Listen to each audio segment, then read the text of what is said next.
It's fantastic to see so many of you here. We've missed you over the past couple of weeks. We're back with the biodiversity seminars. And today we've got Emily, who is a PhD student in plant sciences. Emily Warner's been conducting research on reforestation and the impacts on its impacts on ecosystem functions. And she's recently carried out an assessment of the existing value for biodiversity on the university estates and looking at the different strategies that could be used to enhance biodiversity. And that was during an internship with the estate departments. So Emily, I'll let you take over. Great. Yeah, I'll just share my screen to get to the presentation. Okay.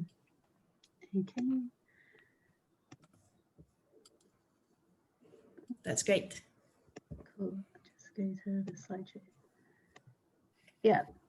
So I will be talking about how it is possible to enhance biodiversity on the university's estates, so the land that they own.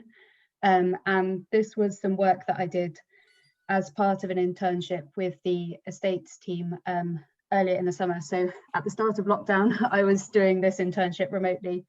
And my remit was basically just to look across the university's land holdings and try and identify where the opportunities to enhance biodiversity and to offset the university's negative impacts on biodiversity would be on that land.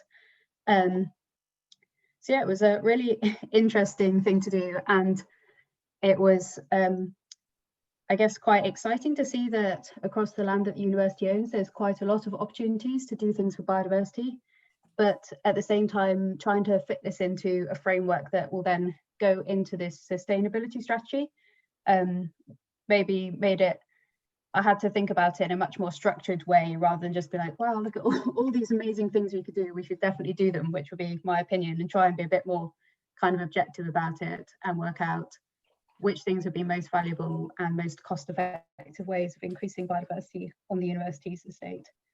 So, I'm just trying to move.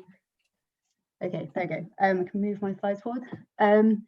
So yeah, at the moment, as I'm sure a lot of you know, the university's conducted consultation on its new sustainability strategy. And within that, one large part is looking at how the biodiversity strategy can be implemented. And there are kind of three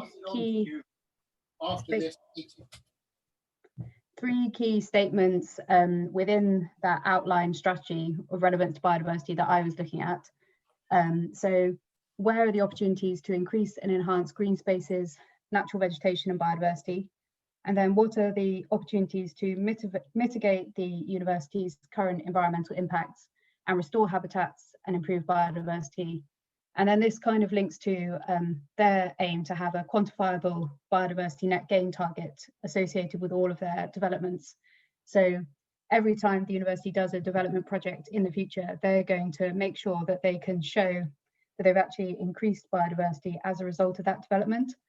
And there's actually a whole different team of people who are working on that specific target. But my kind of role with this internship was to think, okay, if a development happens, where could they then look across the university's estate to find an opportunity for habitat restoration? So that was what I was doing in relation to that particular aspect of the strategy. So I'm sure most of you will be unsurprised to hear that the university does own quite a lot of land across Oxford and kind of on the outskirts of the city. But thinking about that land in terms of biodiversity, I used Alison Smith's natural capital map of Oxford to look at what the biodiversity value of the estate is currently. So these habitat types are ranked based on their value for biodiversity. And then the final column shows the area of each type of habitat that's present on the estate. And this is what's termed as the university's functional estate. So it's things like farmland that they own out associated with Whiteham and Begbrook, and then also all of the kind of city sites, so like the Old Road campus, but also just departmental buildings, university parks, things like that. And these starred habitats in the table are priority habitats for Oxfordshire. So the university does actually own some land that is already of, or deemed as of high value for biodiversity already. And then obviously within that, they have quite large areas. So you can see they have a fairly large amount of arable land, so almost 400 hectares of that, which obviously is not of high value for biodiversity at the moment, but that's where maybe some of these opportunities for habitat restoration lie in the future. So I thought it'd be nice to show some of the kind of locations of the very specific places that are high biodiversity value habitats. So the university obviously has a lot of land out at Wytham, the woods, which I'm sure most people are aware of, and then land associated with the floodplain, which is part of an organic farm at Wytham, which I think these kind of wetland type areas can become really important places to try and enhance and restore biodiversity. And then they own quite a lot of the River Cherwell, and on the other side of the river from University Park's new Marston Meadows. And one of the things that I came up against in my internship was that from the university's point of view, they really want to know what the biodiversity value is in some kind of metric. And I quite quickly realized that the whole idea of quantifying biodiversity is actually really quite complicated, and in 8 weeks I was never going to come up with a new way of doing that. So I used the Defra biodiversity metric, which is actually used to look at biodiversity value on land that is going to be developed, so that this whole net gain criteria can be met. And so I use that in a way that you're probably not supposed to use it, because it does generate a result that is somewhat meaningless to work out what the biodiversity value of the existing estate is based on the different types of habitat within it. And yeah, so and I could assume what the condition of that habitat would be. So if it's in a moderate condition, that's about 12,000 units of biodiversity. And if we assume it's in a good condition, that means the value of the estate is about 18,000 units. So I guess one of the nice things about this is that it provides some kind of baseline for what the estate's value for biodiversity is right now, but also it does indicate how important the condition of the land is in terms of quantifying its biodiversity value. So it shows the potential scope for improvement that there might be on the university's estate. So yeah. And then I just thought it'd be nice to show a few pictures in what could otherwise be a slightly dry talk. So New Marston Meadows is some really nice floodplain meadow on the other side of the river from University Parks. And that's actually triple SI land. I think it actually contains some ancient sort of ridge and furrow features as well, so it's not just about the ecological value of that site that gives it its designation. And then here's the parkland in Wytham, which is an important and rare habitat type in Oxfordshire. And there's recently been work to improve the tree stock in the park to make sure that the ancient trees of the parkland will still be there in the future. And then here's some pictures I took of the floodplain in Wytham during February last year, which show that it does flood. Nothing much else, to be honest, from those pictures. So in terms of thinking what the university could do for biodiversity, I used the conservation hierarchy, which is, I think, how the biodiversity aspect of the sustainability strategy will be structured. And basically, it's kind of starting from the top. So first you look at how you can reduce your impacts on biodiversity by just avoiding doing something that has a negative impact on biodiversity. Then next rank up, if it's not possible to completely avoid the impact, how can you reduce the negative effect that it might be having on biodiversity? Then if you can't reduce the impact or avoid it, you work out how you can restore and make up for those impacts elsewhere. And then on the final level is considering how can you actually renew biodiversity. So that's like things that almost go a step further, thinking about introducing biodiversity into places where there may not have been any in the past. So it's almost like this is the highest level of biodiversity enhancement. So yeah, that was how I structured the recommendations of my report, were around this hierarchy to fit in with the rest of the strategy. And to kind of, I guess, get some ideas of what the most effective ways for enhancing biodiversity would be on the university estate, I carried out a consultation, mainly with members of university staff. So this was people who are academics in geography, zoology and plant sciences, but also the estates team have people who actually work and manage the land at the moment, and then members of the university parks team. So I was trying to get a range of people with different expertise and understanding of the university estate, and almost crowdsource best practice ideas and opinions on how biodiversity could be enhanced across the estate. I also spoke to some external experts, so people who've worked on restoration projects, and also farm wildlife advisors. So the university's farmland is quite a different situation to the urban estate.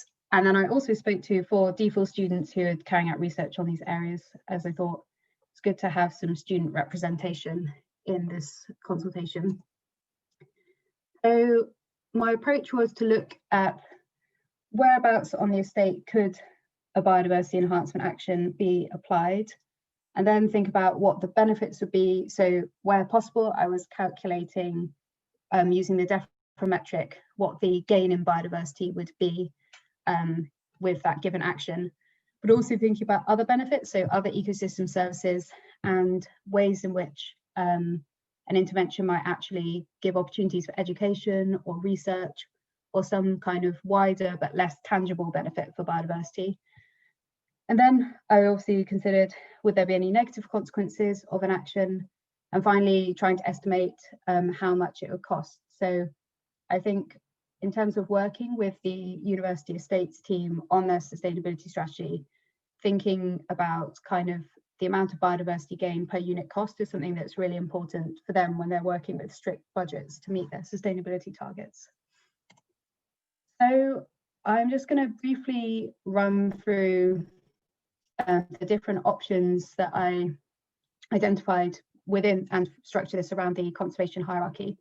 So the number one thing, and the first thing I think that should be done to make sure that impacts on biodiversity can be avoided, is to do baseline surveys to actually work out what the biodiversity value of the estate is now. So obviously having this Defra metric and knowledge of the land use types that exist within the estate, we have some idea of what value it has for biodiversity at the moment, but I think that doesn't actually provide very site-specific information on species that might be using a site, or it doesn't really allow us to monitor change in a very real-time way. So it's kind of a proxy for biodiversity value rather than a real value of biodiversity for the estate. So I think it would be really important for the university to carry out some baseline surveys across its entire estate if possible.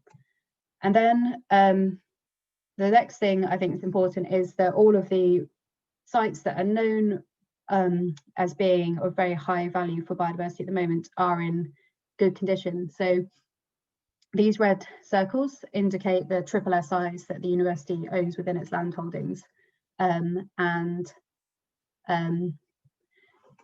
Yeah, I think they obviously have legislation around them that mean they have to be maintained in a specific way, but actually that doesn't necessarily mean that they are thought of as being in good condition at the moment.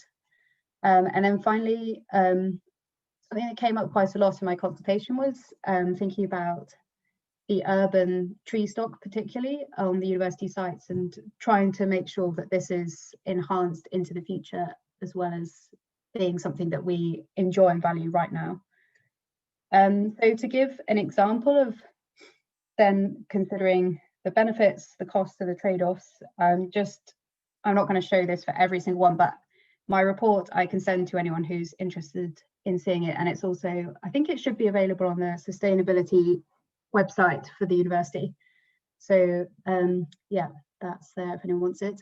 But to do baseline surveys across the whole estate, I estimated that it would cost up to £20,000, but obviously it has these real benefits of providing that baseline for any change to be measured against in the future, which I think is particularly important if the university wants to have a quantifiable target for biodiversity gain.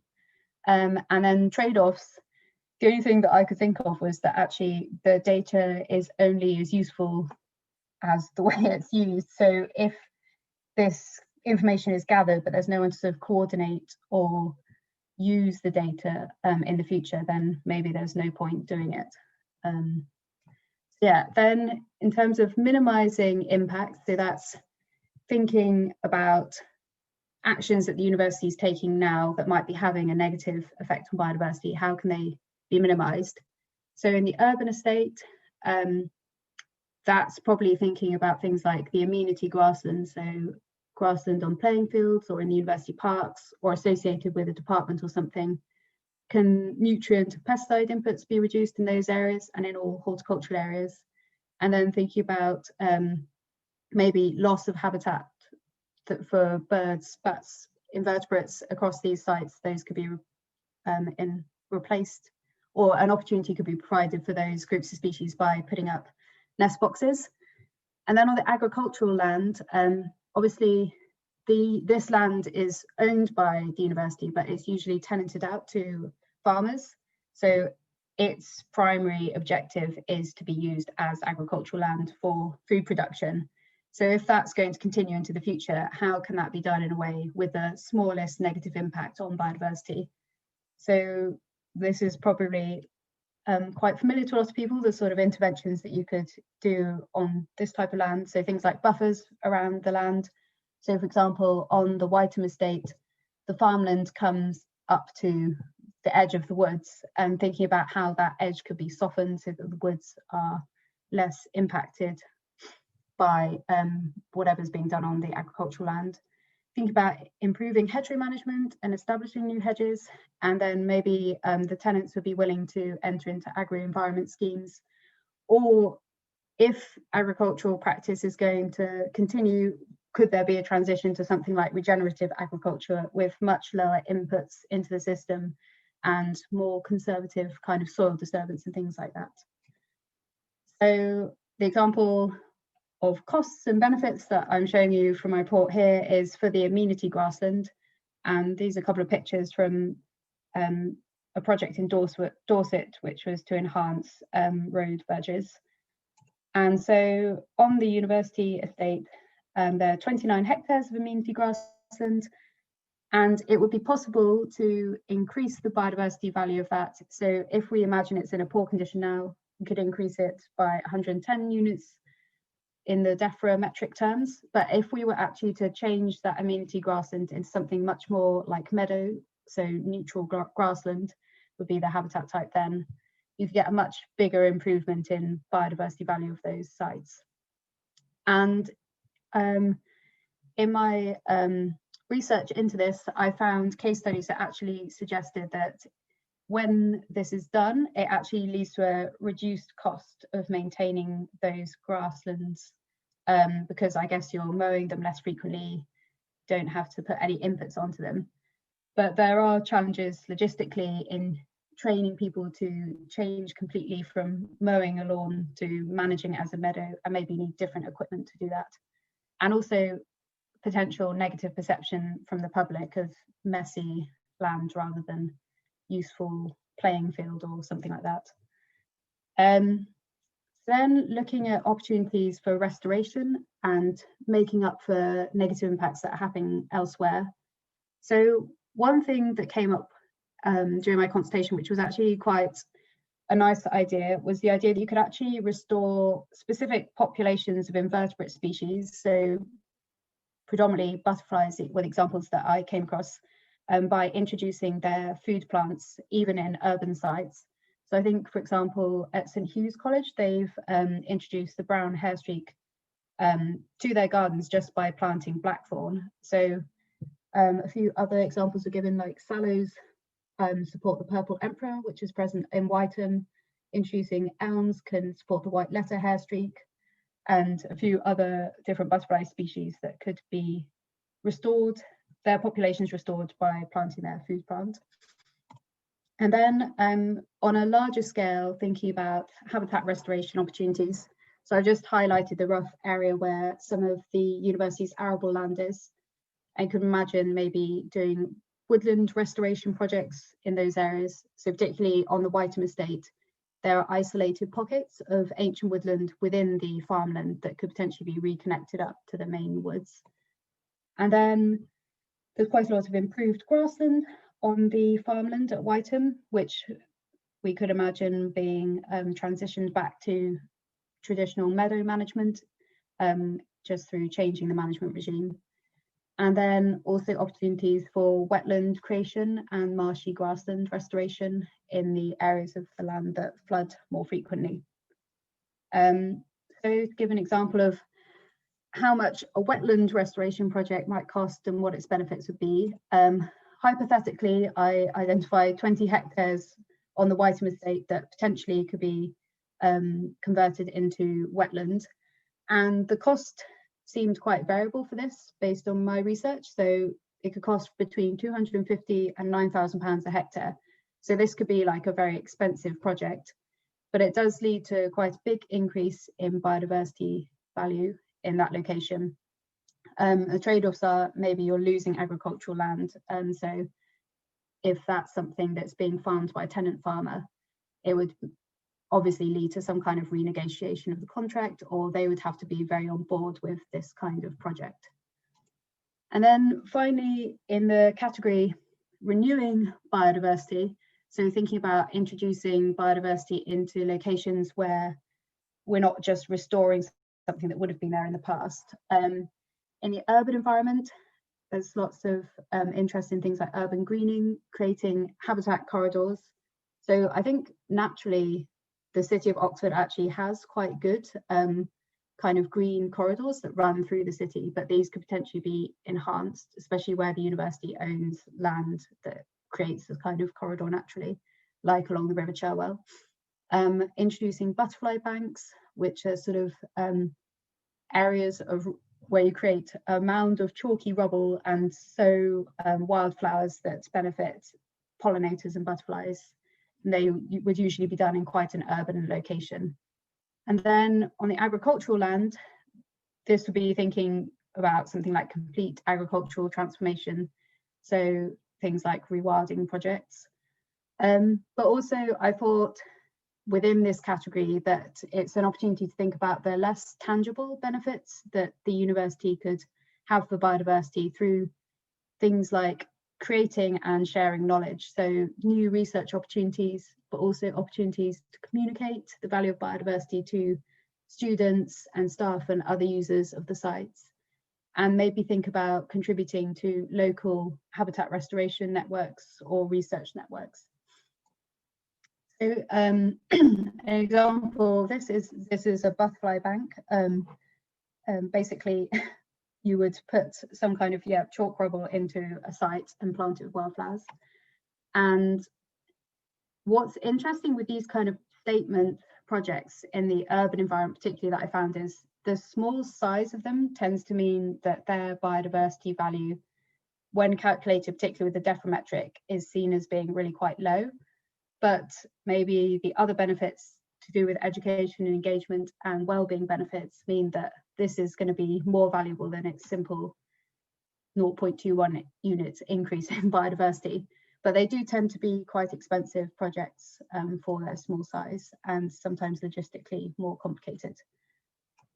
So yeah, that's the kind of range of interventions that I came up with. And in terms of thinking about what the university might like to do in the future, I try to assist them in prioritising these interventions by ranking them based on their biodiversity value, but also how much they cost and additional benefits they'd have.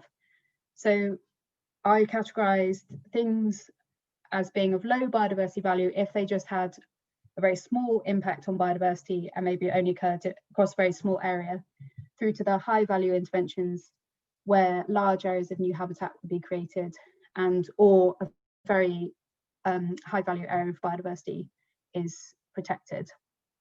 And then cost is pretty self-explanatory what the criteria are there. And then in terms of thinking about other benefits, I think the highest value interventions are ones which have benefits for biodiversity, but also benefits elsewhere. So things like education, as I've been talking about, but also things like carbon storage. So maybe a woodland restoration scheme might contribute partly to the university's target to be net zero carbon by 2035, I think it is. So yeah, I think where there's synergy with their other aspects of their sustainability strategy, that's where things are most likely to be prioritised in the future. So I thought it would be nice to try and put my ideas from this report into various different categories and think about how the city sites could change, or the way the university manages land could be changed in the future. Because obviously my report is quite a dry read, so I was trying to make it a bit more engaging. And yeah, so in terms of thinking about the urban estate, it would be nice to see a future on the urban estate where pesticides, fertilizer and herbicide use is at a complete minimum, but maybe balancing that with things like playing fields, which have a really important recreational value for students in the university. It wouldn't be realistic to expect those to be zero input locations.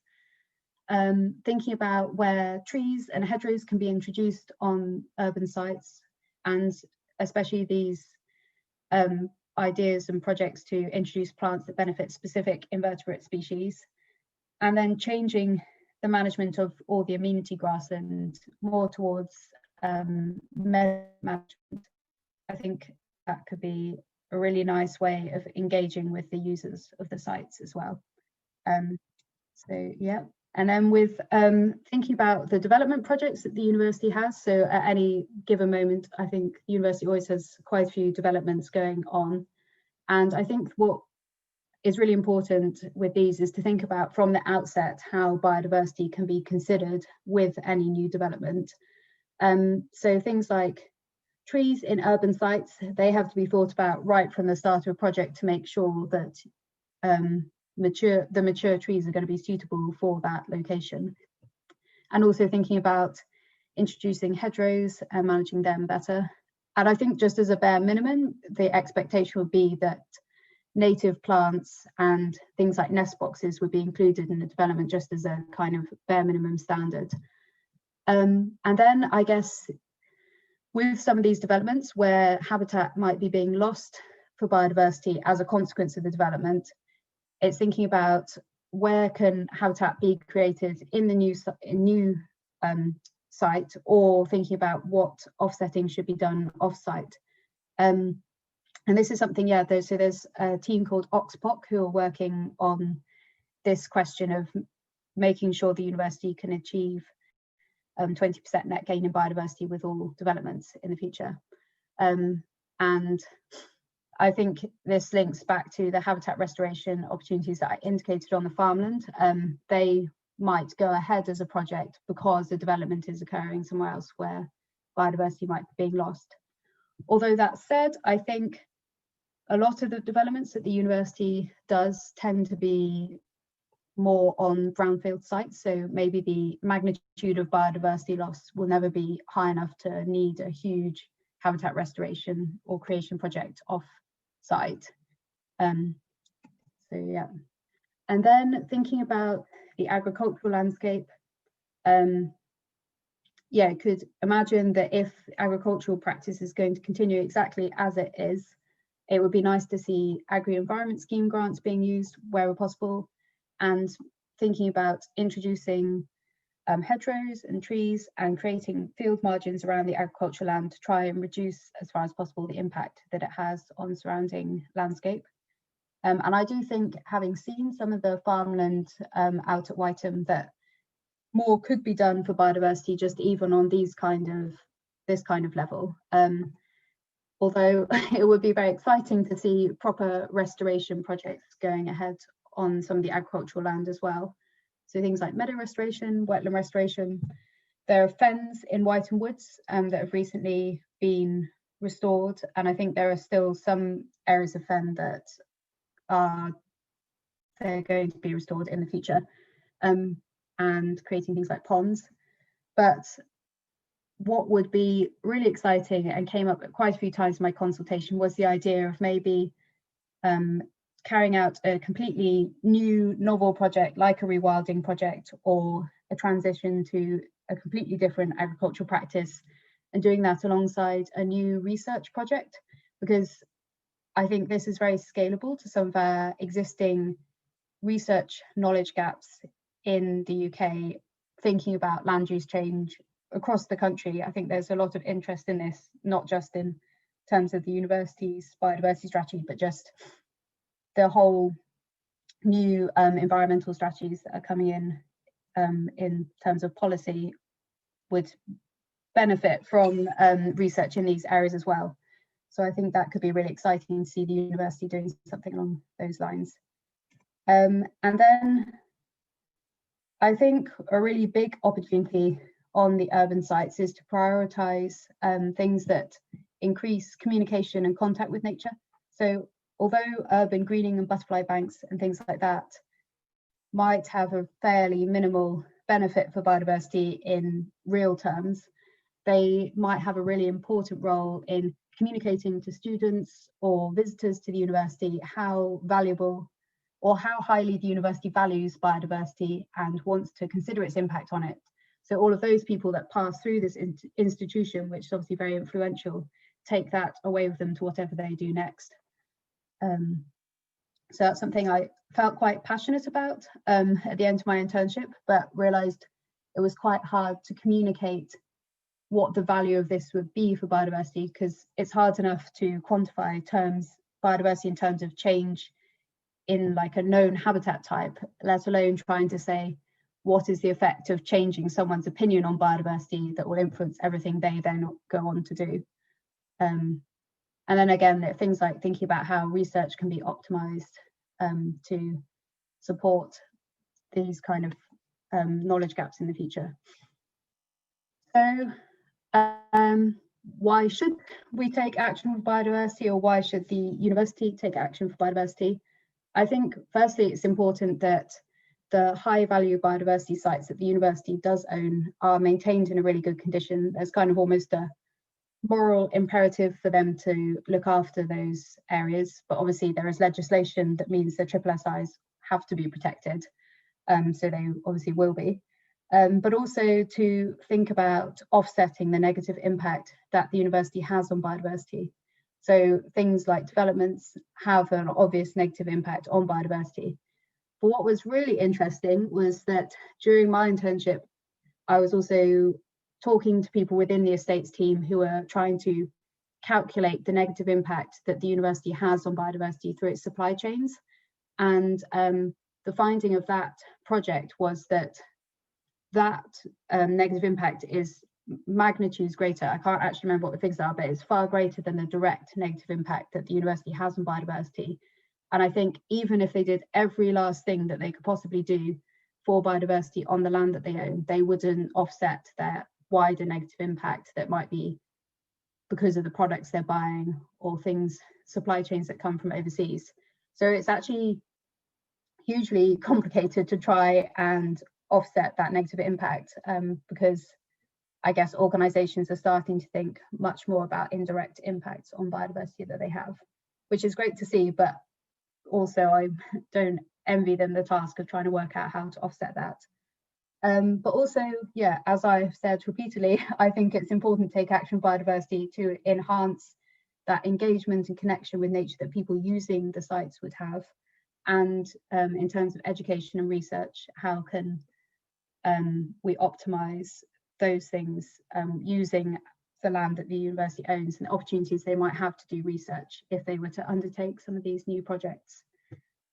Yeah, I guess I've kind of touched on some of the challenges in that last slide, but I think the difficulty in quantifying biodiversity is something that makes it difficult where the university really wants to have concrete, quantifiable targets to evidence that they're achieving biodiversity net gain. when you compare it to something like carbon, which is calculated in a very objective unit that everyone understands, you realize how difficult it is to produce similar targets for biodiversity. And then it's also difficult to actually value the biodiversity that the university has already. So what does it bring in terms of maybe other ecosystem services or the way that people are experiencing their sites? Like, it's very difficult to put a tangible kind of value on that as well. And then having these huge negative impacts in the supply chains makes it difficult to work out where best to put the effort to enhance biodiversity. So I think when thinking about the university estate, there are lots of opportunities to enhance biodiversity, and maybe those will be most useful when there's a clear negative impact that the university is having in the local area, maybe through a development. That's when they'll look to their own estate to enhance biodiversity. But I guess it would be really exciting to see them making some of these changes that I've identified in my report, simply because it's the right thing to do in a country where we've consistently failed to protect our biodiversity. And we have all of these indicators showing how much even our abundant or common wildlife species are declining. It would be really nice to see an emphasis on just doing everything we possibly could to enhance biodiversity, because we're lucky enough, or the university is lucky enough, to own so much land. So yeah, that's kind of a summary of everything that came up during this internship that I did. And it was really exciting to see what the potential was to enhance biodiversity on their land. And also I got a real insight into the complexities of actually trying to turn this into a meaningful strategy with quantifiable targets and clear actions that will happen in the future. So yeah, that's the end of my talk, and it'd be great to have any questions if anyone has them. Thanks, Emily. That was amazing. That's such a great overview of all the work you did. And we do have lots of questions coming in from everyone. So there's a lot of discussion going on. I'll start by asking the question from Yadvinder that came in. It was a good start of the discussion point. What would a baseline survey involve in terms of methods and taxa? And yeah, I think when I was kind of looking into this, I was thinking in terms of easily accessible kind of resources for the university to use. So I was looking at rates that like an ecological consultancy would have for how long it would take to survey the site, maybe doing something like a phase 1 habitat survey. So pretty standard, quite basic surveys. And then with those, the tendency then is in areas that are found to be potentially of higher value for biodiversity, or getting more complete species lists and things like that. But I think, yeah, it's quite a good question, because it would be nice to see something being developed maybe alongside research members of the university who might be able to think a bit more about what they would like to see in a survey. So it doesn't necessarily have to be this off the peg thing that would be done elsewhere in the country. It could be a more specific or more thought through process. But yeah, I think there's quite a range of things that could be done. And I guess the next challenges after that would be monitoring change and continuing that survey. Yeah, it's like level of detail versus how easy it will then be to use or recollect that information in the future, I guess. Then we have quite a few questions about extending the work you've done to beyond the to the college's estates, for example. Bagley Woods, which is owned by St. John's, and there's college land much larger around the university estate, just about the relationship between university and colleges. Yeah, I think, so when I was doing the internship, part of the reason that I was engaged in this area was through talking to one of my other supervisors. Nick Brown is a college principal as well.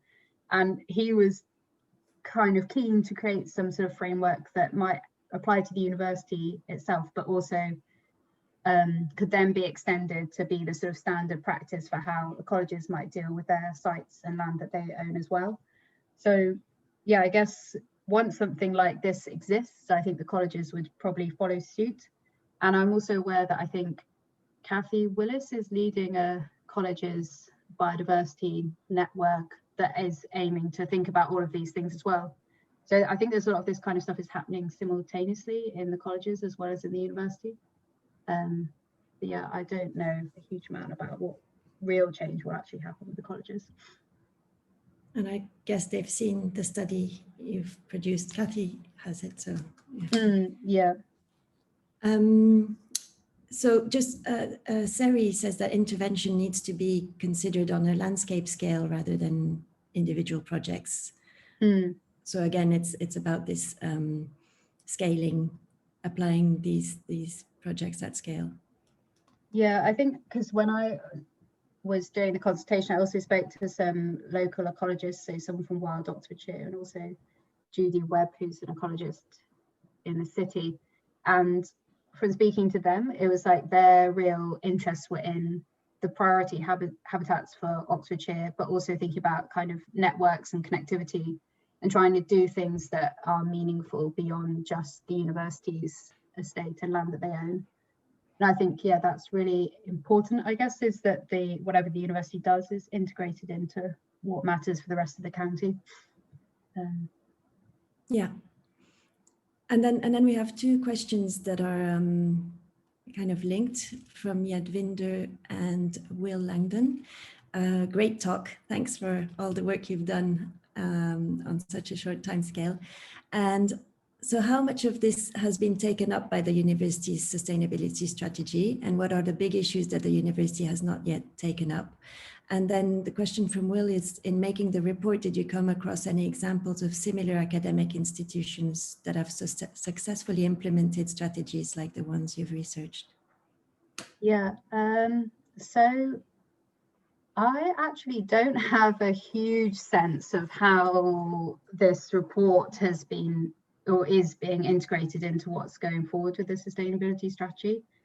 And I think what I would say to everyone who's here is that if you think the university should be doing things that were in this report, the consultation is still open for us to say what we would like to see the university doing in the sustainability strategy. And I maybe did get a sense that the more support from students and academics that there is for these kind of things, the better. Like, I think there's a real clear interest in like the climate change, carbon emissions issues, and that's really big within the sustainability team's priorities, and biodiversity is sort of lagging behind that a little bit in where it comes in terms of priorities. So it would be, yeah, I think it would be great for people to put that across if they respond to the consultation. And then in terms of other universities that are doing similar things, I think the University of Leeds was somewhere that has a sustainability strategy where the biodiversity aspect is like much clearer in what they're doing for nature on their land. So they have like habitat restoration projects on their campus, or we've planted this many meters of hedgerow and created this many ponds. That they have much clearer sort of targets in terms of habitat creation and things like that. But other than that, I didn't, yeah, the University of Cambridge has some biodiversity aspects of their strategy, but it's not, again, it's not really tangible that they're doing things other than just protecting what they have or indicating that they have things of high value, but not really doing anything to enhance them. So I don't think, yeah, there's not lots of this happening across universities in the UK. So maybe, yeah, if Oxford were to start taking the lead, that could be really good, because maybe there'll be other institutions that follow suit. Yeah, that's great. And just on that note, we have, so the Sustainability Strategy consultation closes on the 6th of December. So you have a bit more than a week. And next week at 1 p.m. on the 2nd of December, Harriet Waters will be coming to talk, doing a biodiversity seminar on the biodiversity side of the sustainability strategy. So if you're interested, please join us. Then we had a question about beavers.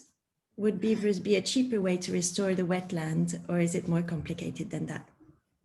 I would say, yeah, I guess like the costs that were within the wetland creation project that I found, they're kind of to do with like mechanical restoration, so like recreating channels into the floodplain and like creating scrapes and things like that. I don't know if beavers were to create the same level of wetland. I have no idea, to be honest, whether you could achieve a similar level of wetland creation with a beaver or two, but maybe.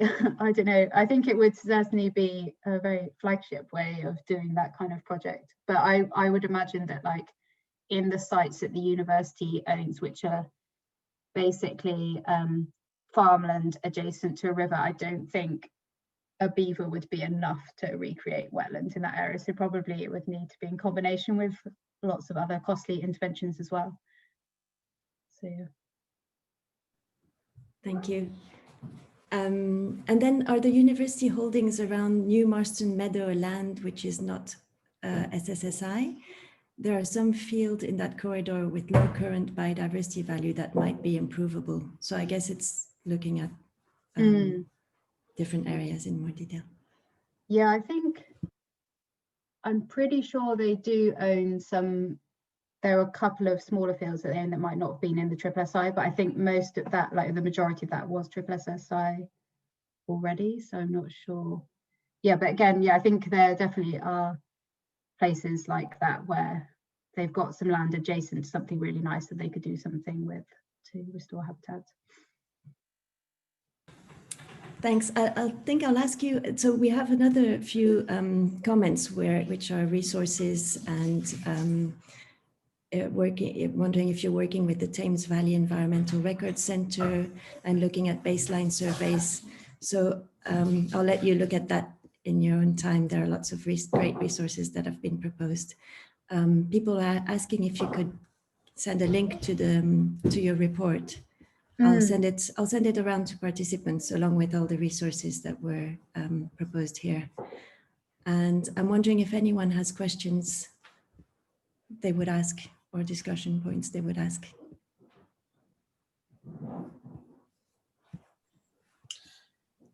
Emily, I'll just add one there. So that was a terrific talk. It was really nice to see a summary of all the things.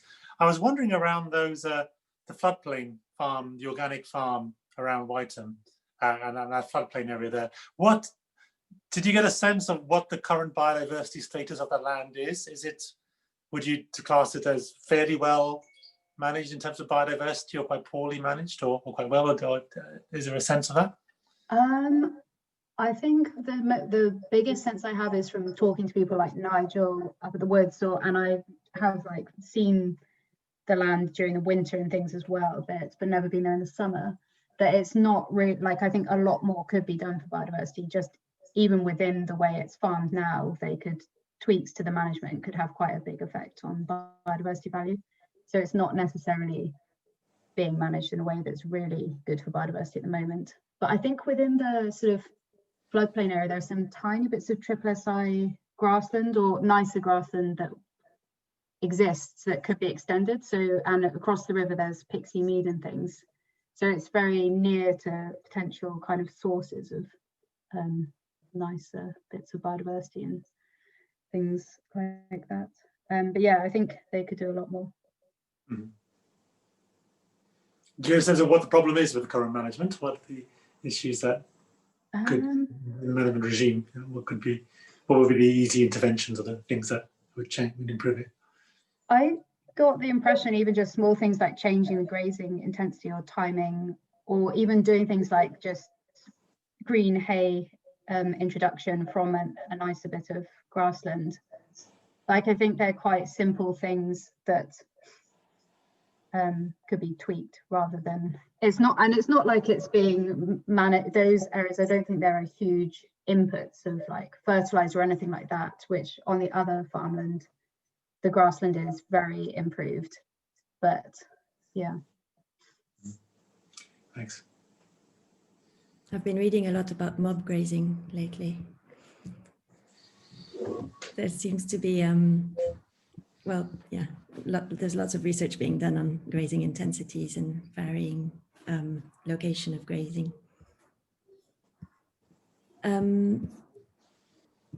Does anyone else have comments? I did have a question on how the Defra metric works. I don't know if that's super complicated to go into, but can you give us a quick overview? So yeah, I think it's mainly based on kind of like knowing the habitat type. There's been a lot of sort of desk-based research into relative value of different habitat types, or kind of thinking about what a specific habitat does for biodiversity, and then they're almost ranked relative to each other. But then when you calculate the biodiversity score, it's also considering like the area of that habitat, how connected it is to other bits of habitat, what quality it is. So yeah, it's quite complicated. So like it's not easy to give a really simple summary of what it does. But I think my impression is that people think quite well of it. Like they think that the underlying kind of evidence that was used to work out how biodiversity rich a given type of habitat is pretty good, but it's obviously only as good as it can be based on this kind of proxy type assessment rather than actually real on the ground surveys of the sites.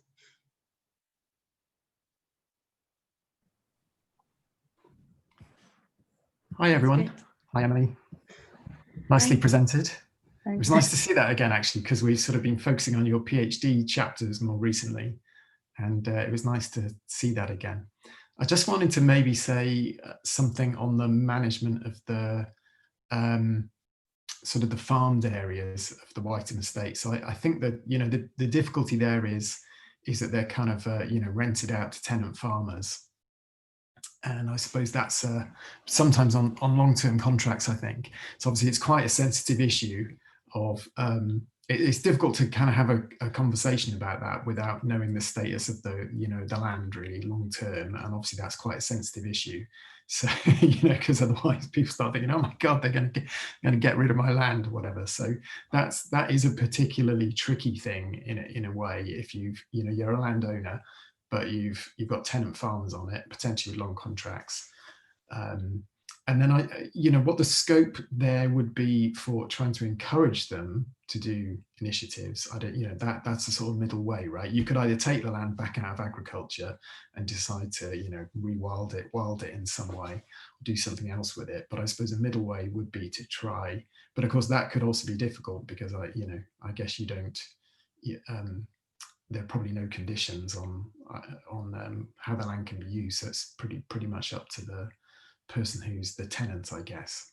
I don't know if is that fairly accurate, Emily? Or I know that was one of the trickier bits, right? Yeah, I think definitely having tenants on the land like is something that the university wants to be very considerate of, and like they value the fact that those people are currently farming the land. So yeah, it's not as simple as that they could just restore a bit of meadow on a bit of farmland just because they wanted to offset a development project. It would have to be something that was either supported by the tenant farmer or something that I guess they negotiate in a sensitive way. So yeah, I think that is the other thing is, and it's probably the same in terms of with the colleges, that they own land, but it's an investment that someone else is kind of the custodian of. And you can't just say, just because I want to enhance biodiversity on it, that we'll completely change everything they do. So that's a really big, I guess, barrier to doing some of this stuff, is that the university doesn't necessarily even have the biggest say of what's happening with it right now. And even in the long term, yeah, as Andy says, some of these tenancies are quite long term and protected. So yeah, I guess that's another added complexity. I think one of the things that's happening at the moment, although it's difficult to get accurate information about this, but obviously I've been getting to know Cutterslow Park and the bit of land north of that much more intimately since during lockdown for the obvious reasons. And it seems that some of that might be, is up for development and a lot of house buildings. And I think a lot of that is college owned. That's just anecdotally, but sort of my feeling is that there's land up there that's college owned that may well be sold off for house building, essentially.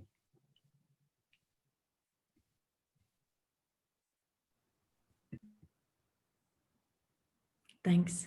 So just to reiterate the point, Emily said we needed more biodiversity advocates for the strategy. And please make sure you do fill it in if you're university staff or students. And if you're interested in participating in the meeting next Wednesday at 1 p.m., you can ask Harriet questions directly. And then I'll send the comments in the chat because we have lots of interesting comments. For example, Seri was talking about easy gains to be had, such as far as dung invertebrates diversity go, reducing warmer use and lower density for grazing over long periods are two of the overriding gains to be had, and a bit more information.